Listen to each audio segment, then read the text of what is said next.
All right. We are live. We're on Facebook, we're on YouTube, and who knows wherever else it might shoot out. But I appreciate to have David and Susie join me today. They have a podcast of their own, and I want to just open up and let you guys aware that I was a podcast guest on David's before he merged with Susie. So now they have one together, which is awesome.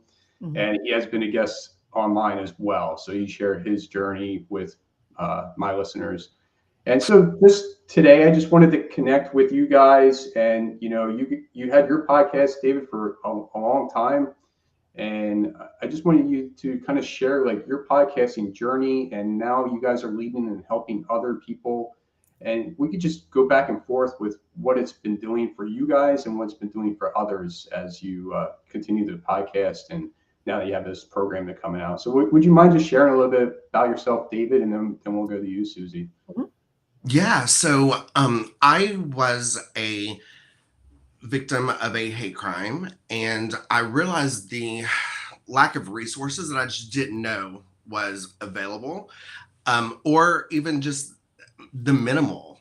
And I wanted to do something about that. I got involved in my community with sexual assault centers, and I'm still a part of that today. And then when COVID happened, of course, everything shut down.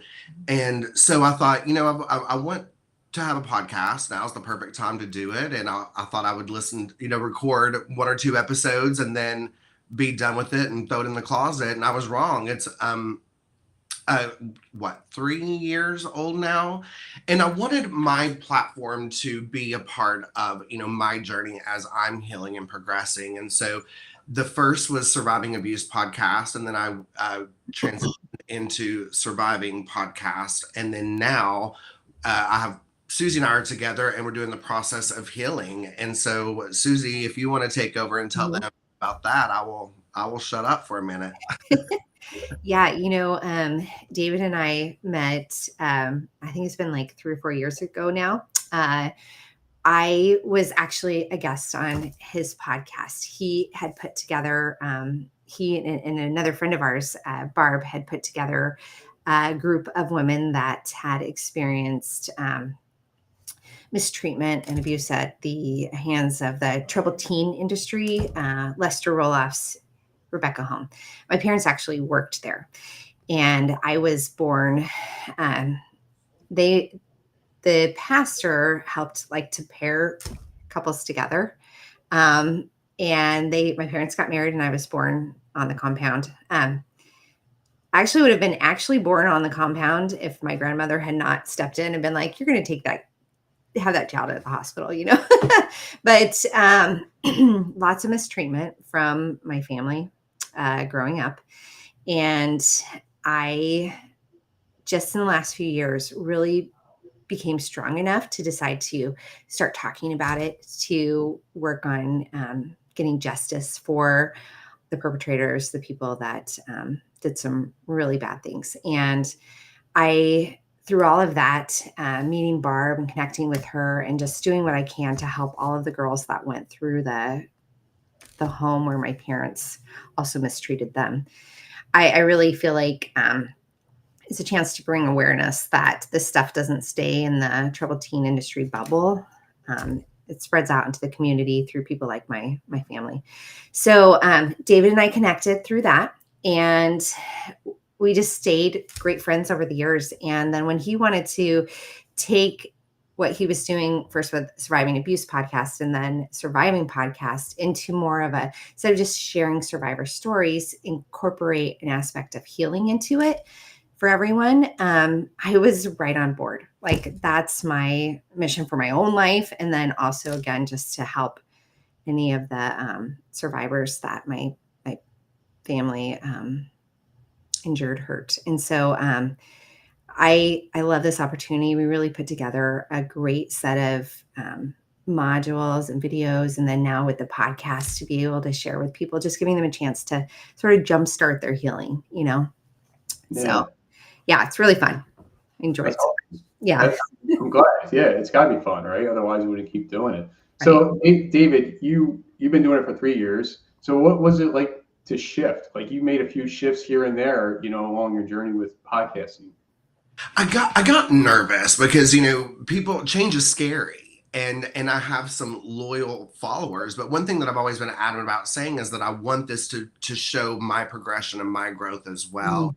And so I was nervous just because when you read the statistics of shows, when there's a change, you can lose people. But luckily, I didn't. But I feel like I was very transparent with what I was doing and why I was doing it, and everybody just rooted me along. So I was very thankful for that. It was nerve-wracking, I mean, I'm providing a platform for people to be vulnerable and to share things that maybe they've been judged on or just now coming to terms with, as well as sharing my own story. And so to see the community come together and provide a safe place has given me, I almost feel 10 foot tall and bulletproof when it comes to, my platform. And I want us to all feel that way. So I've been very blessed with that.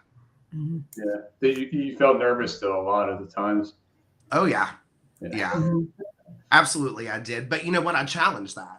I if I wasn't nervous, if people don't get nervous and anxious and excited, I feel like their heart's not really in it. And because I was experiencing all these emotions, it was showing me how much this platform means to me, how much what I'm trying to do means to me and the community that I'm trying to build. And so I challenged it, and I right now I'm kicking its ass. So we'll check in tomorrow and I'll let you know how it's going. Yeah. Well, I'm shooting a lot of stuff out. So I see like the video clips and everything, what you guys are doing.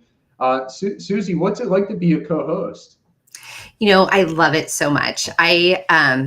It's been great because the times listening to David's other guests on the podcast before I joined, I'm still commenting along and I'm like encouraging these people along just from my home while I'm listening to it. And so it's been so great to be able to get to share in their stories and see their progression from all these years, and then how they also have this love for caring for survivors and wanting to help and just being able to connect with them and stuff. It's really been amazing. I love that I get the chance to be a part of the process, Yeah.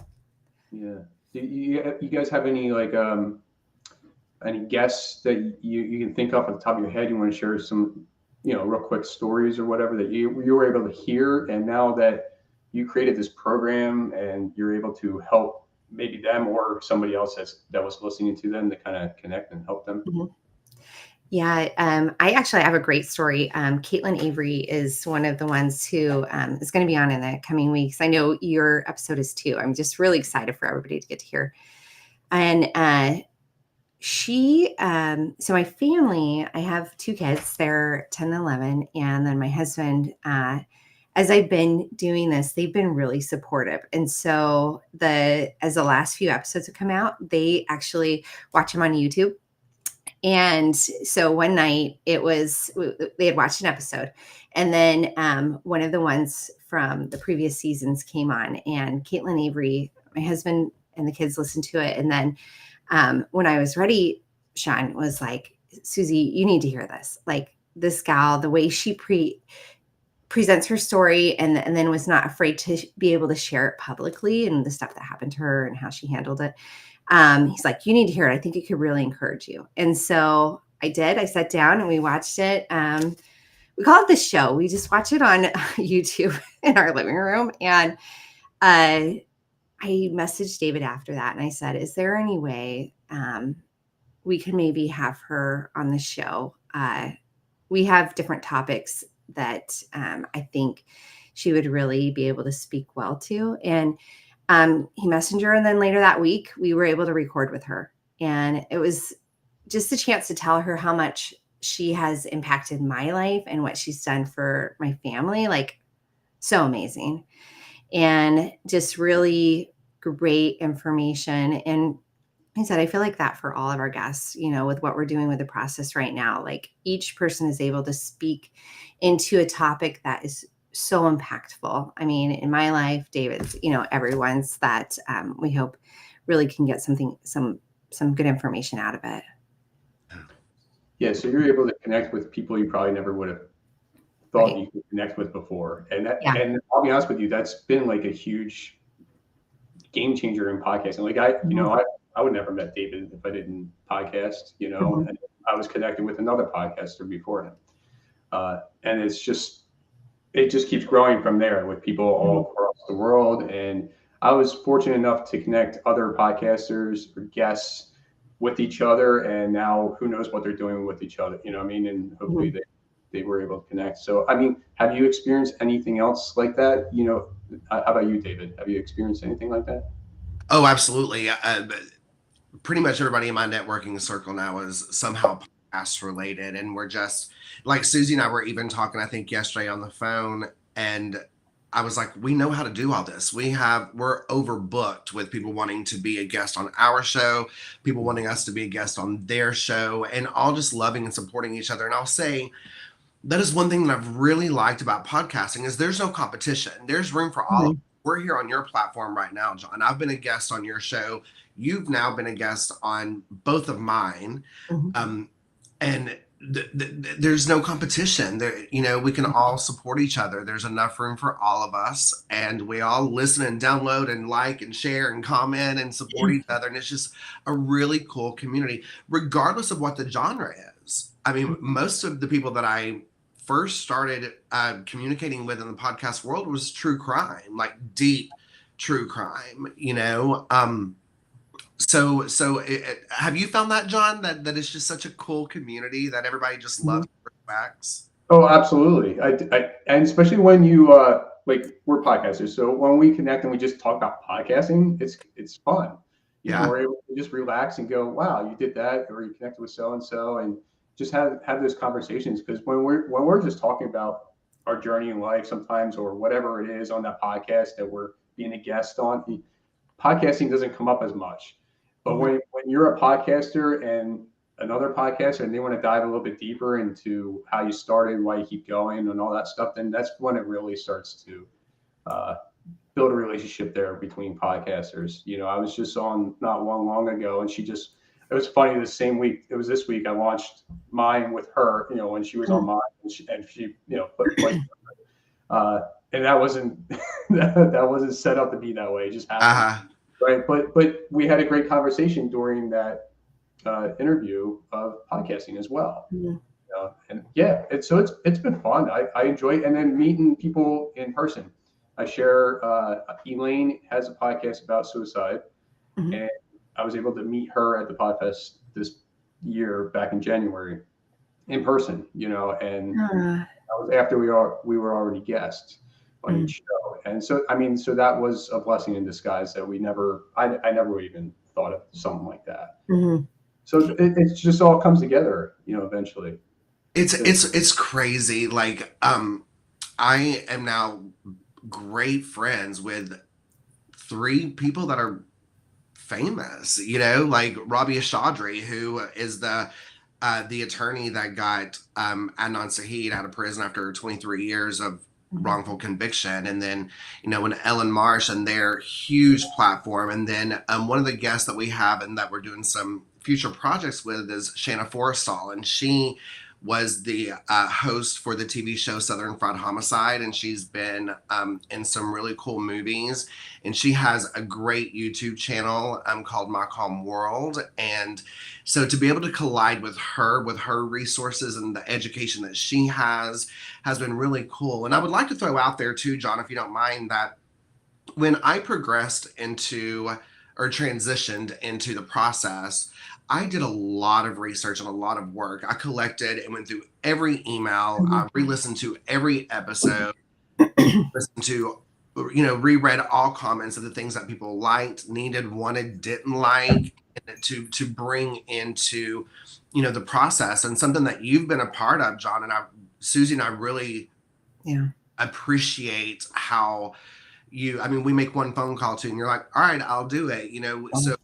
So to tell everybody a little bit of the layout of the podcast is we start out with one of my journal entries and sometimes one of Susie's journal entries that we've created into a story that's fitting to the topic of that day.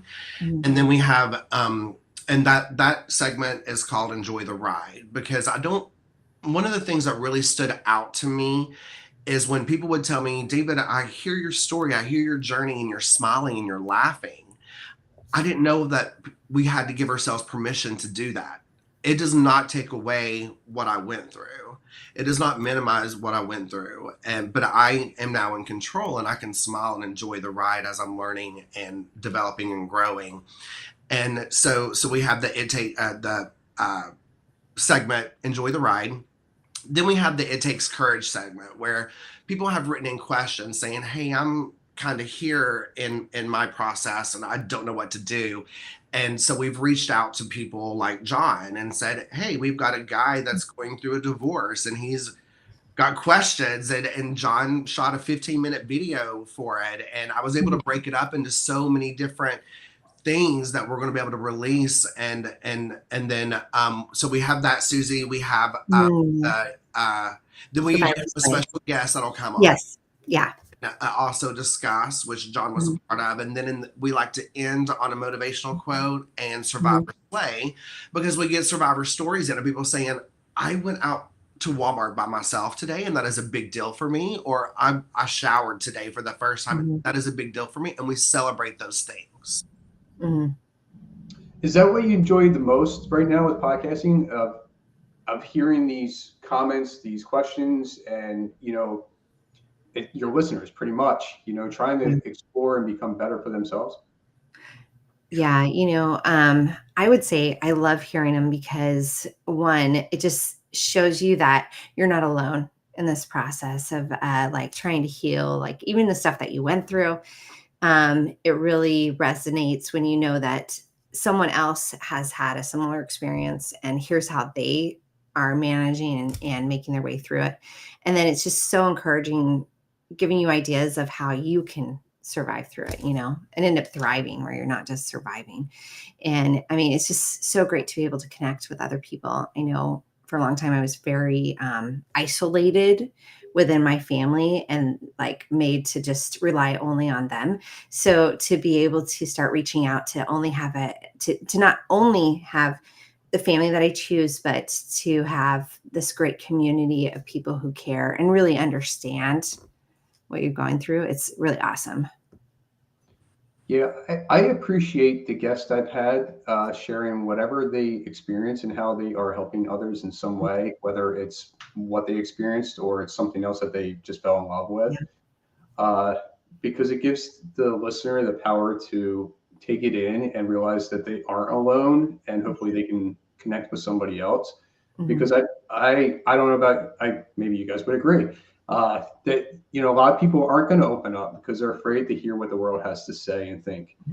And unfortunately, it's probably the people that are closest to you that would kind of put you down in a way. Not always, but it depends. Well, there's so much stigma, there's so many ugly narratives that come with the word survivor or the word victim or addiction.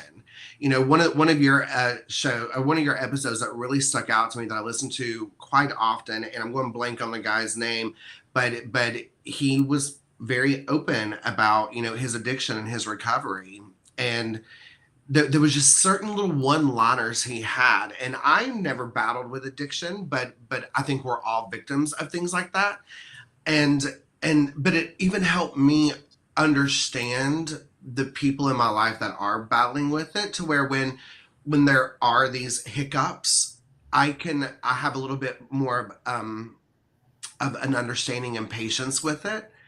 And just from that episode, and like I said, I don't deal with addiction, but hearing him speak on it, there was just a few things he said that just really got to me. And so I think that's what's so powerful about this. I do have a question for you, John, and it is a little bit more like actual podcast related, but one of my favorite things to do is to go onto my platform and look at all the different countries that I'm in. I thought the number one place that I was listening to was going to be my family and friends here, where I grabbed their phone and downloaded all of my, and I thought Tennessee was going to be my number one. It's like my number 7, like my number 1 is New York. which I've never even been to. And my number 2 is California. And all these people are like reaching out from different countries. I've been on podcasts from like Australia, and so I just think that's so cool. Like that's something that I do almost daily is like, is there a new state or country that's lacking me right now? Do you do that too? I do check it out every once in a while. It's something that as podcasters, we should find it kind of fun, not to look at it as like, I'm not doing so great, No.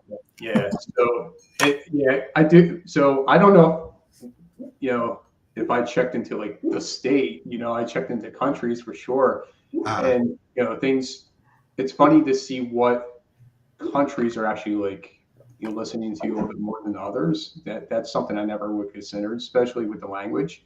So I know somehow or another it gets, translated too. But yeah, it can be consuming, and people can just look at it and go, great, this is doing awesome, or I'm not doing so well. So I mean, that's one of the things that talking to a lot of podcasters, you just can't let that get to you. You have to believe why you started in the first place and why you keep on going. And for you started for a reason. Now you're shifting a little bit to continue for that reason and so much more. So it allowed you to share your journey, allow other people to come on and share theirs, and then it allowed you to start helping other people that want help in their journey and they just don't know how to do it. Yeah. So it's every once in a while I'll check. Yeah.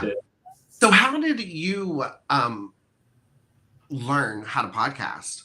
Did you have a mentor? So I probably shared this with several other people, and I went to an event, sat down at a breakfast table, and one guy was asking me what I want to do, and I said I'll start a podcast. So I'm like, I don't have anything. I don't have the episodes or whatever. And at the time, I had 10 Facebook Lives, and it was nothing to do with the podcast. And he's like, just take that, strip the audio, and start. I'm like, oh, okay.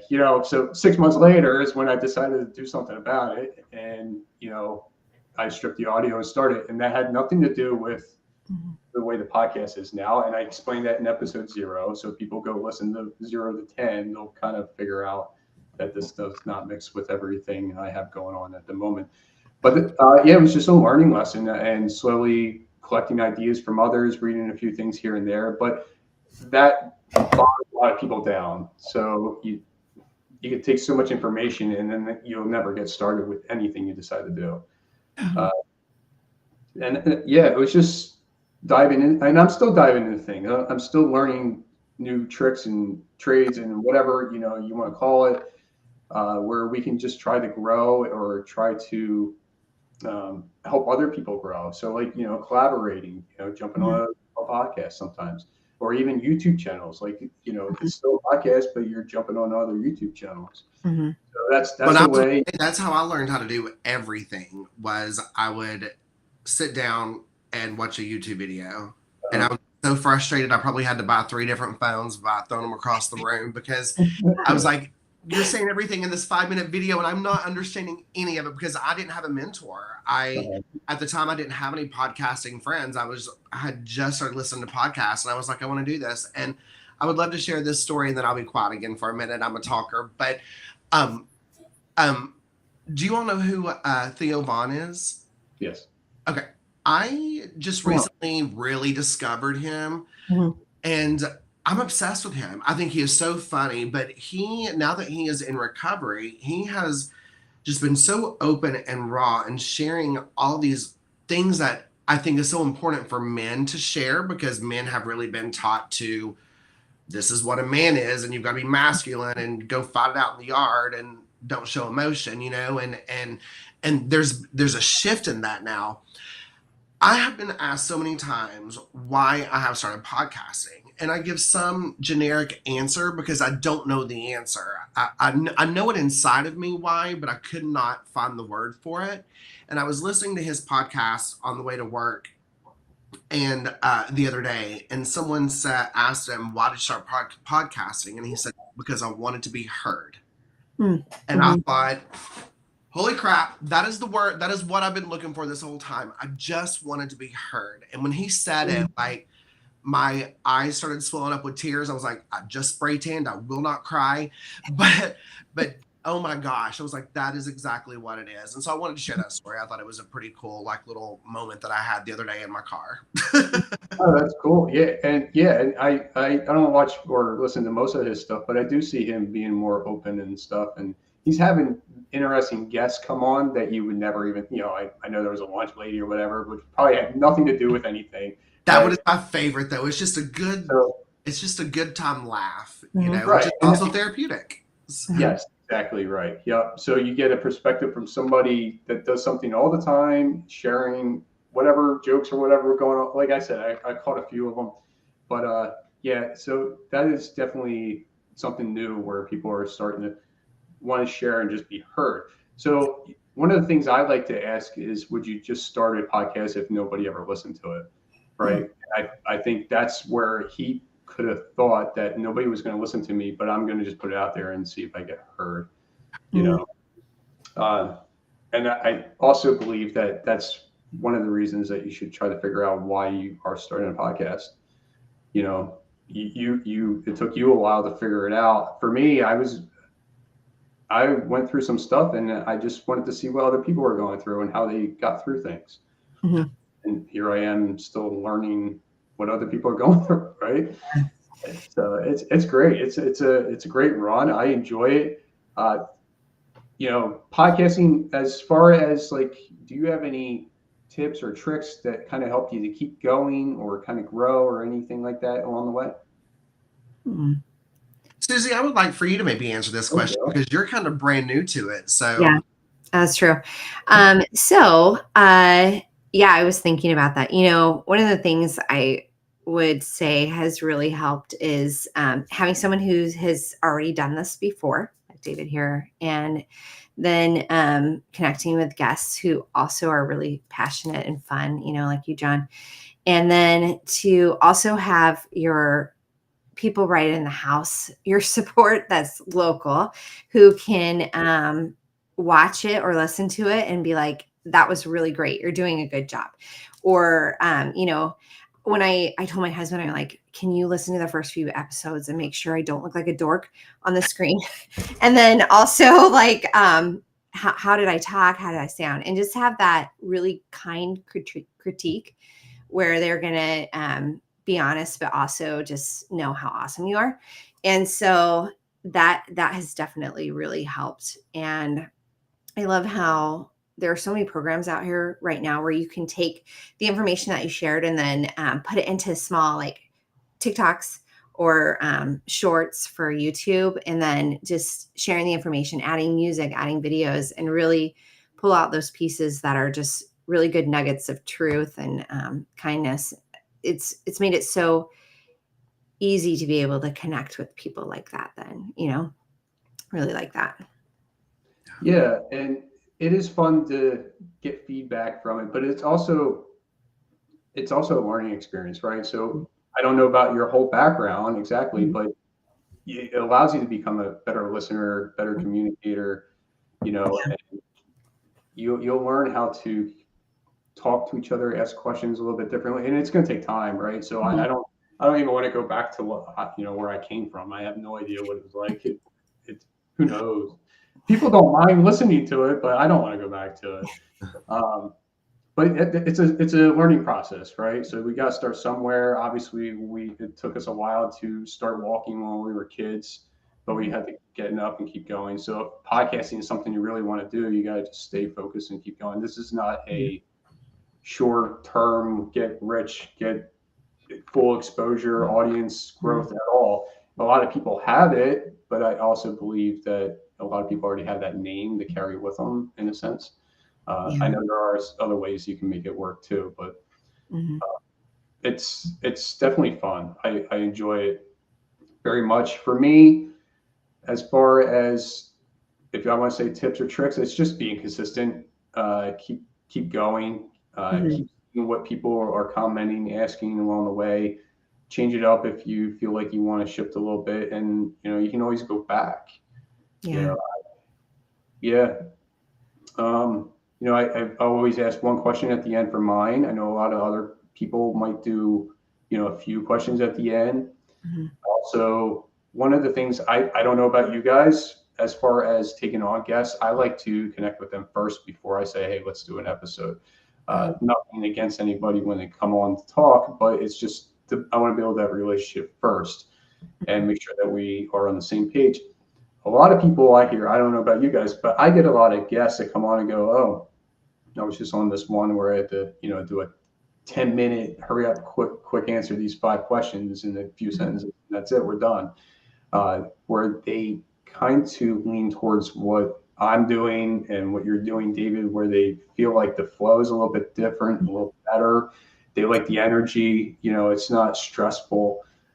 I'm finding that a lot from my guests. Now, maybe it could be the guests I have, it might just be them, or I don't know. Maybe it's the entrepreneurs that are up at a higher level that just want to do a 10-minute quick answer. I have no idea, but that's the way I do it. I've had a few where I didn't do something like that, and it just didn't feel right.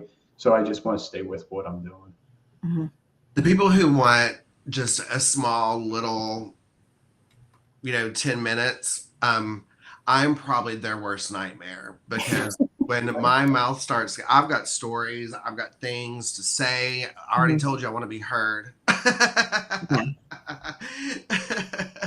But I love the connection with people, right? Like, there are so many conversations, because I have sat with everyone that has been a guest on my show before we've actually recorded, and it never fails. I'm always like, God, why are we not recording this? Like, this conversation is a lot. Why are we not recording it? And then every guest that Susie and I have had, except for one, but Susie was already friends with her, are repeat guests from previous shows that I've done. Yeah. So there's already, like you're saying, there's already that connection. There's already that comfortability where the conversation is just going to flow. And it's pretty cool too, because they won't be sharing their full story on the process, but I'm able to share the link of, hey, if you want to hear John's full journey, here's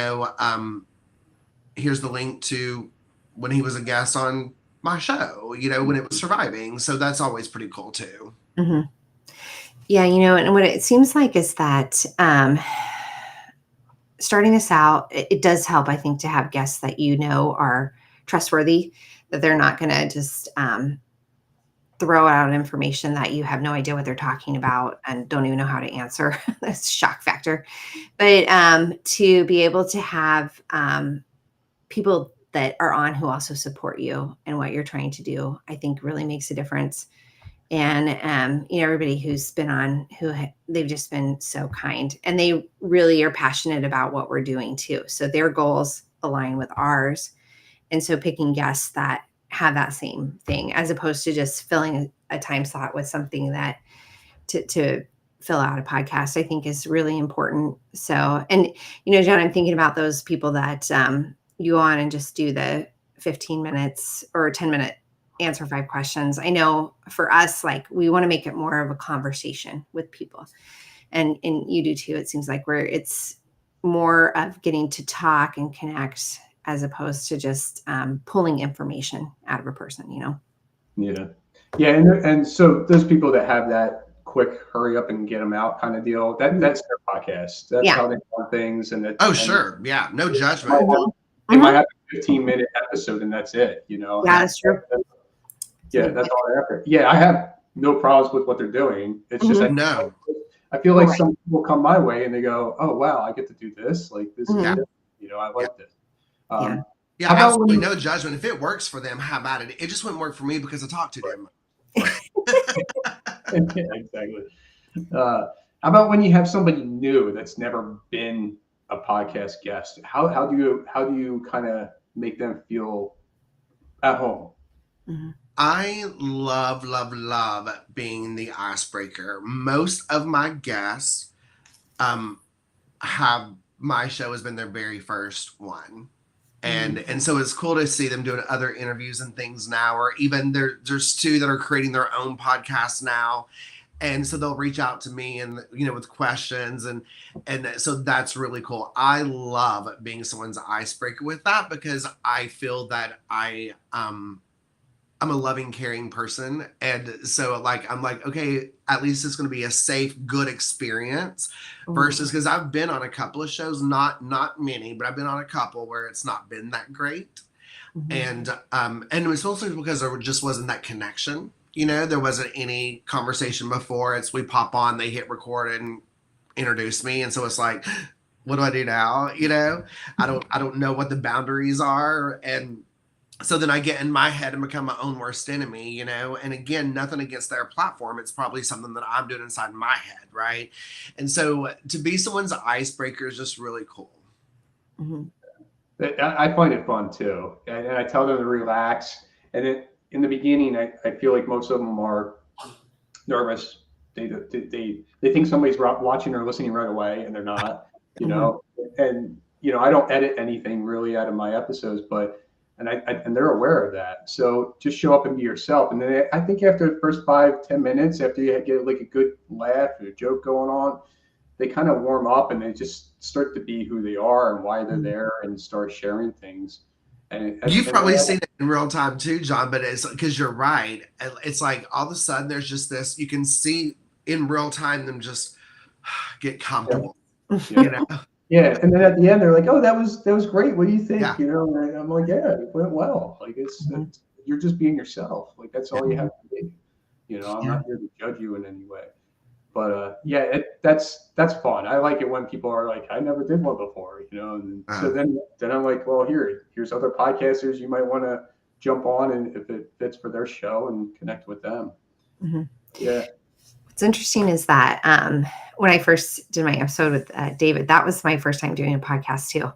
And just having a level of trust that the information I was sharing with him was going to be respected and taken care of and then treated well when it was put out. Like, I think that's another important component of the way podcasts work. Like, you have your guests that you trust, but then now you have the hosts that you trust because you know they're going to care for the information. They're not going to edit it out to turn you into a villain or a hero. You're just going to be able to be yourself, you know? Yeah. And I love that. I love that David's really been able to do that with all his guests. And I think that's part of the reason why a lot of people are still reaching out so much because, and in listening to yours, John, I know that seems like you do that too. Like you care well for the information that's being shared. And I think that's just a valuable component of podcasting that maybe we don't talk about as much, but it's so important. I appreciate you sharing that. Yeah, I agree with you. I think it comes down to the host a lot of the times, even though we don't talk about that, right? So we have to show up as a good host and provide that space for that guest to come in, right? And so it's going to go both ways. Like, how do you be the best host? How do you be the best guest? You know, these are things how we should try to learn and grow on that stuff as well. So like in the beginning of an episode, before you even hit record, you have that little, "Hey, how you doing?" You know, I always ask, "Do you have any questions?" It's usually no, and then, you know, and then we get started. But if you don't have that little, you know, let's get this off the chest, you know, how's your day kind of thing, you know, it might be some stress in the beginning to kind of work things out, you know, because they're, you know, people carry whatever they've been doing with them, and then they sit down and do a podcast episode and they're not ready. They didn't take that 5-10 minute break before. They're just jumping right into it. So you kind of have to reset yourself. So doing that stuff first in the beginning, I think is good, especially, and I'll say that for the guest and the host. Like, we should be there as a host. Like, I'm here. All right, let's do this 5 minutes before if we can. Just relax and talk. And sometimes they are the best times to hit record too. Yeah. You know, you start having a good laugh, and then you have to go, "Oh, just before I hit record, we were just talking about what," you know what I mean? But yeah, so you have those moments, and so you know, some people miss out on that good stuff, but you're able to bring that back up. But yeah, I appreciate sharing being a host, and it's that person, right? So that's why people are going to want to keep coming back to David or other podcasters out there, because they, you know, David, I don't know your experience in communication and all this before podcasting, but you know, it was like we were talking earlier. Yeah, it took you a while to get to where you are today. So, you know, people gravitate towards that after a while. And so, I mean, kudos to you for just keep going and learning along the way. And those people just keep coming in, and you getting the people to come back from your previous podcast, like that's a no-brainer right there. You already know that they already know who they're talking to, and that you've gotten so much better, and that you're actually on a mission to do something where you're helping people with their trauma. So with that being said, what is it that you guys created? You shifted your podcast, you started a new program for these people that are sharing their journeys, and you have people asking me questions to answer for your your podcast. So what did you guys create? Mm-hmm. Go ahead, Susie, take it away. You explain the modules and stuff so beautifully. So what we did is we came up with the process of healing. That's what the modules are called too, just like the podcast. And it's a video series with information of, again, how to jumpstart your healing, how to work on healing. It's not a replacement for therapy, but I know a lot of people may not actually get a chance to get into a therapist for months, depending on the wait list and stuff like that. So it gives people a chance to learn about the concepts of like trauma and how it affects the brain, learning about emotions, boundaries, how to establish boundaries, how to make meaning out of your life after trauma has happened. And so we have 16 modules, and each one has small sections in it, just like we do on the podcast. So we have where you're building your foundation. You're going to learn about concepts that really strengthen what you know already or should know about yourself or others, or how to help with people dealing with bad experiences in their life, And then we have a finding your resilience section, and we call it finding your resilience because it's out there. It might have gotten lost, but it's there, and just pulling it back to you and knowing that you are strong enough to be able to handle what's going on. And then some self-reflection questions and a chance to really look inward into, and for some people this is maybe the first time they've ever really considered asking themselves those deeper questions about their life and where they came from, where they're going.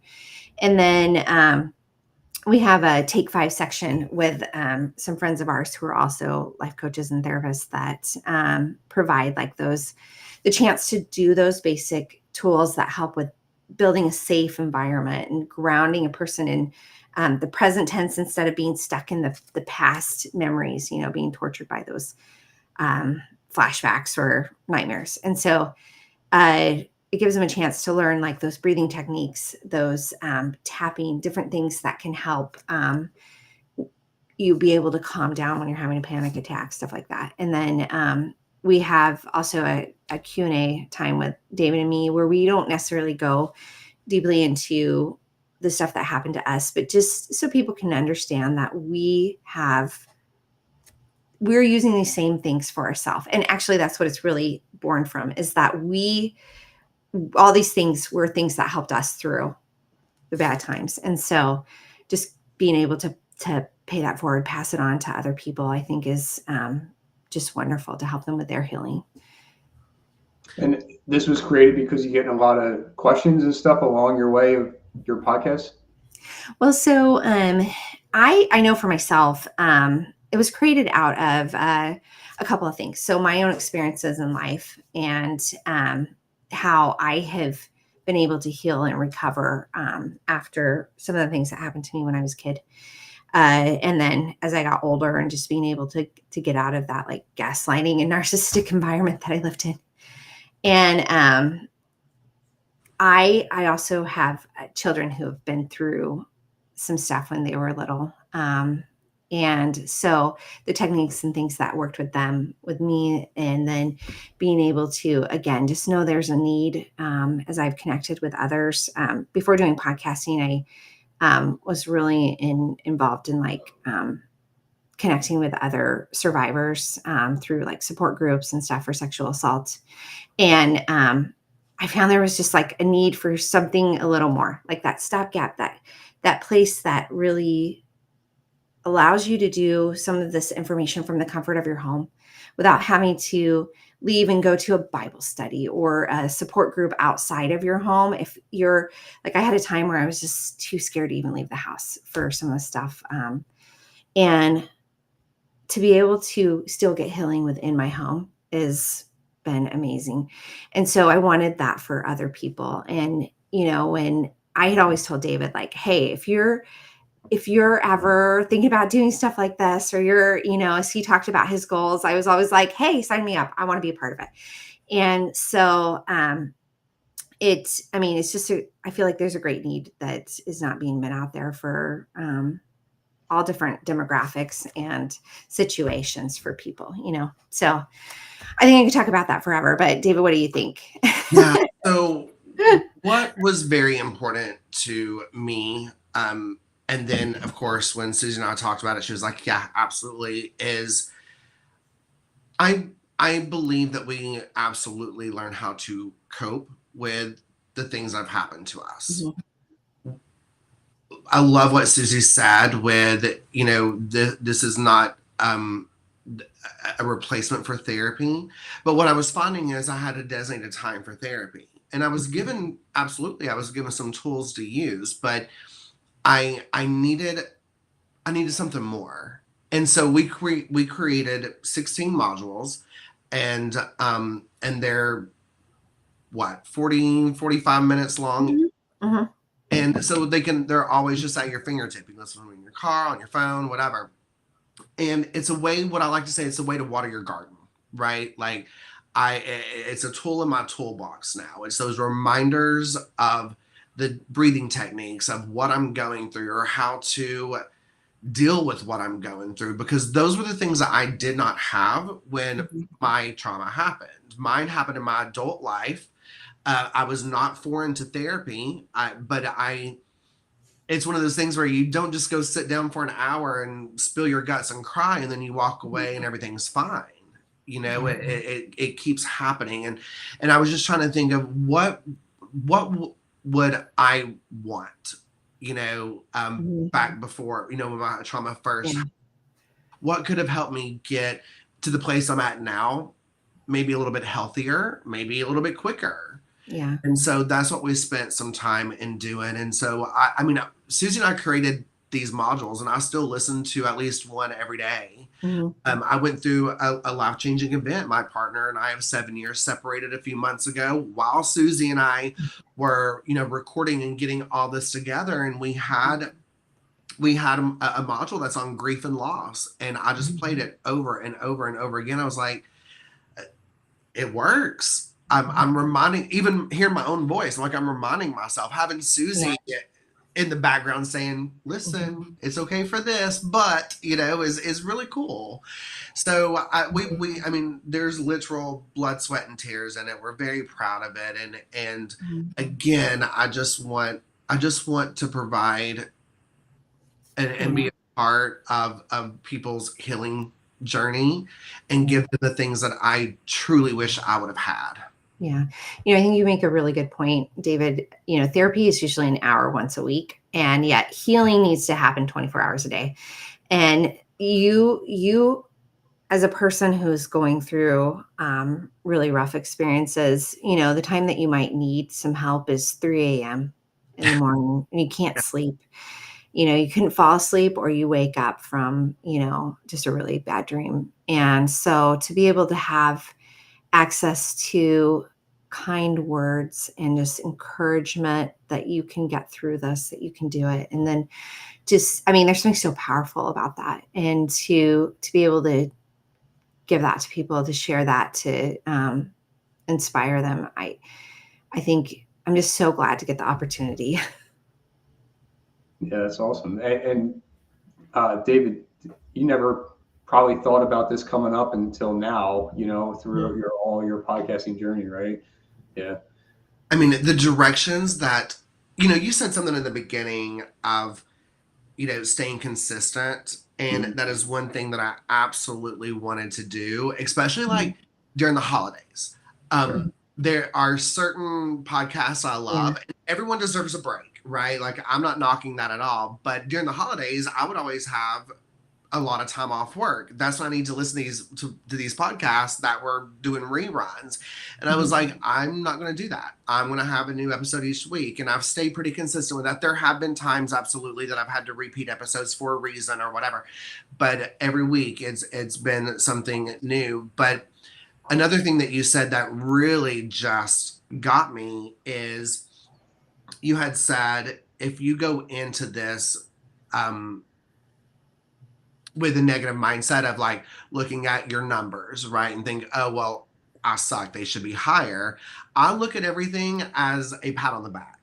You know, if I'm staying consistent, if I got 3 more downloads, like I send Susie messages all the time. I'm like, oh, I just got notification. We got 38 more downloads. Like, I'm celebrating 38 times. That is a big deal to me. You know, it's never going to be, oh, well, what did I do that could have been better? I believe that can happen, you know, constructively, but it's not, this is part of my healing journey too. Every conversation that I have with someone is part of my therapy too. And I take a lot of pride and joy in that. I'm going to celebrate it every damn time, and I'm not going to knock it down. And so to hear you even say that, John, was just really cool to hear, because that's the mindset that I had going into this. This is going to be a part of my therapy. This is going to be my out loud journal, that people are also going to be writing along with me and sharing their story. And the fact that one of the things that I'm so proud of is there's not a single person that has been on my show that has said anything bad about it after it's over and has not already been or agreed to being a guest again. And that means so much to me. Yeah, I had a few come back too. You know, just kind of recap on a year and everything. So yeah, why don't you guys just share, you know, how somebody can find your program or reach out to you guys or your podcast and stuff, whatever you got. This is the part where I always let David do it because I'm so bad at it. Like one time, he's got notes. There was one time I was talking on the podcast, and I just told everyone I love them. And so I'm like, this is the part I'm really bad at. So, but I will say you can find us all over social media. Like both David and I are on TikTok and Facebook individually, but also with the process of healing. And then on YouTube, we're really starting to expand into that. I love that you're able to do that, John, on there. Like, it's so fun to get to see a person talking about this stuff, not just hearing it. And so we started putting more videos on YouTube, again, under the process of healing. And then we've got a website, theprocessofhealing.com, just so that people can go learn about the modules, find access to the podcast and stuff on there too. We're really excited for some of the stuff we have coming up, because we're expanding where we don't just have the modules for adults, but we're working on a set for kids too, for their trauma and stuff. So it's going to be pretty awesome. So you can find all that information on there, and then through social media. So I encourage everyone to check it out. And like I said, I wanted to add, I love you all. Please come. We laugh, John, because she has told people that she loves them, and one time she even offered someone a job, and I'm like, we don't. I know, we're not so bad every time. Or I'm like, come check it out. We'll give it to you for free. And David was like, we are not. I mean, like, it was just so like, I'm like, so I have little notes here, like, don't offer him a job, don't offer for free, don't say I love you, all this different stuff. So. Oh my gosh. You're not there yet. You'll get there. Yeah. We're going to get there. But you know what? What I love is Susie shoots for the moon and she aims high, which is why I knew she's going to be perfect to be on a team with me, because she's dreaming so big that she's already sending people money that we don't have and offering jobs that we don't have, but she sees it coming in the future. So you know what? I'm here for it. I'm just going to ground it a little bit, reel it in a little bit every now and then. Yeah. That's awesome. But we tried to make it pretty easy, John. People can find us through the Process of Healing podcast. Our website is a great landing page, and we would love for people to check it out. I know that I've talked a lot, but I kind of have a funny little story slash maybe potential question about you, John, if you don't mind. Okay. So I love that you don't edit. I do edit. I don't edit as far as like manipulating anything anyone says, but I'm really bad about saying and and like I'm really bad at filler words. Like Susie and I can record for an hour and a half.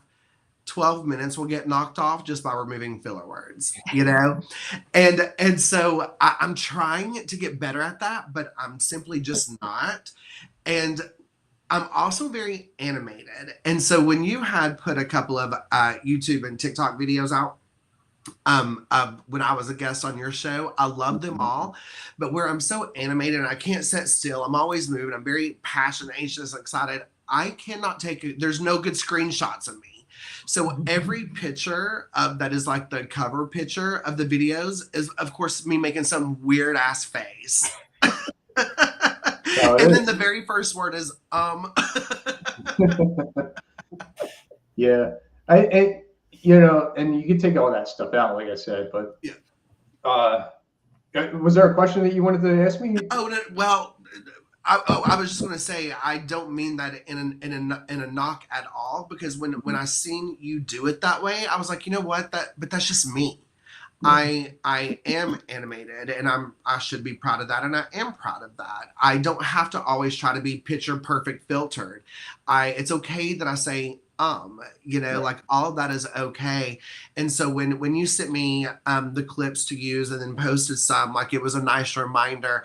But when you had mentioned how you don't edit, I was like, I'm the first one to be like, those filler words have got to go, at least for me, so but I think it's so cool that we see different techniques, but how something like that would have never crossed your mind with me looking at the cover picture and being like, that's probably the best one he was able to get with this mug, and like that, those thoughts never even crossed your mind, but it's something that was weighing me down. But so I liked having that reminder of you that it's not a negative thing for me. And so I guess the question that I had is, how did you develop a security in the fact of I don't need to edit, because the editing that I mostly do is for me and never the guest? The editing I mostly do is for me. Yeah, right. Because you're creating your show to be what you want it to be. Yeah, so I created mine to be what I want it to be. It's just going to be what it is, and let's just see how it goes. I don't know. It's just something in the beginning that, if you're going to start something new, why are you going to put so much work in and try to make it perfect when it's never going to be perfect? So you're putting a lot of stress on yourself. And then I believe that's why most people don't start a podcast, or they just do a few episodes and they stop because they're not hitting their numbers that they were hoping to get, it's not as perfect as, these large studios that are out there that everybody's doing them in now. It doesn't have to be that. And you're starting to see things shift where people are just doing YouTube stuff and it's just like them alive doing their own thing. I know I think it's one rental at a time. His YouTube's climbed so much, and he's doing 15-minute videos, I think twice a day. But it's just that he gets 500 views a day for each one, I think, and it's enough. But he was able to grow his channel just like that, and that's not what he was aiming for. It just happened to become that. So he's just being real honest, and the guests that are coming on are just speaking what they're saying. And I don't think he edits anything out. I'm pretty sure he doesn't. But it's just one of those things, right? So you don't have to show up as everybody else is showing up. Again, you're just getting stuck in that frame of, that's how I have to be because that's how everybody else is, and that's just not how it has to be. So just do your own thing, and that's how people gravitate towards you. That's you might not get 100 million followers, but you're going to get the 100,000 that are going to appreciate for what you have to share and who you are, and that's all you need. You don't need the big numbers. That not everybody's watching you all the time, anyways. As far as the clips that you're talking about. So I mostly put stuff on YouTube, and so that's basically shorts. So people are just scrolling, right? So they don't have that thumbnail Yeah. kind of things. But if you're putting on like TikTok and stuff, I think it creates that. So that's probably why it's probably why you're seeing it. Like, I'm not aiming for that. Yeah. it. It's just so funny because, like you can drag this little thing on TikTok to select what you want the cover to be. Okay. And so I'm like, where will my face just be okay? But you're right. Like, I spend so much time on these things because I literally will not edit anything out that my guests have said, but I will go in and take out my filler words and things like that. But it's because of my insecurity. And so, but what I will say is what I appreciate is when I see that I'm doing these things, I know why I'm doing it. And I then do something about it, and I don't get mad at myself for it. It's something else that I challenge. I don't get mad at myself for that, but I now know a pain point that there's obviously something that I need to work on inside myself, which is a great growing thing. So I'm okay with that. Yeah, you need one of those cameras where it's going to follow you because I know during hours just to try to get it was bounce back and forth, but it's all good. No, I appreciate you guys coming on, sharing your podcast journey and how you guys connected and how you guys created this program to help other people, whether they're listening or not, to your podcast. So thank you for both coming on here. I did want to mention real quick. I did say something like in a blurb or whatever on Facebook. I was going to say something on here. So for me, it's been 2 years since I stopped drinking. And I just wanted to bring that up. I think it was yesterday or the day before. Yeah, and I just only want to mention it because it's just something that, was a game changer. And not that I was a heavy drinker. I bring that up in another episode and stuff. But it was just something to, you sleep better, you feel better, you can think better, you're more active, and a whole bunch, not just physically, but even mentally, like it shifts things. So it's one of those things where, they don't have to, people that might want to consider doing, or if there's something else out there that they might want to consider stop doing just to see how they feel, just try that. Try it for 30 days and keep going from there. I know Sean Robinson, I don't know if he's watching or listening, but he was a guest of mine and he stopped drinking in January of 1 year. It was a good dry, I think they do is the month or whatever. And so he did that and he just kept on going. I forget the number of years he has, but it's a little bit more than mine. And then he wound up writing a book and stuff about it and everything. And so that's his push. But it's just one of those things. I didn't want to forget because I put it up there on Facebook and I'm like, I got to make sure I mention it somewhere. So outside of that, for me, I have the podcast Life's Checkmark. People, are obviously on my YouTube channel already watching this, or, they see me on Facebook. And then, I have a podcast launching program where I coach people and help them start their podcast so we can get you to where David's level, eventually down the road where he gets a co-host. I got my co-host sleeping on the floor over here. Yeah. But thank you guys. I appreciate you. Mm-hmm. Well, thank you, John. And I'm glad you mentioned the, did you say 2 years? 2 years, yeah. Yeah, I'm glad you mentioned that. Those are things that are definitely worth celebrating, whether it's because you did it just for your own health or because of an addiction. It doesn't matter why you're doing it. You did it. And that's amazing. And I just want to say thank you too, because this was such a great way. This is mine and Susie's first live together as a team. And so this was a great icebreaker, and I can't think of anyone better to do it with than you. So thank you so much for this opportunity. Thank you. Yeah. Oh, yeah, you're welcome. This is just the first. So good. Yeah. Unless people message you and they're like, "Don't have that talker on anymore. Can you mute him?" Susie can come back, but not David.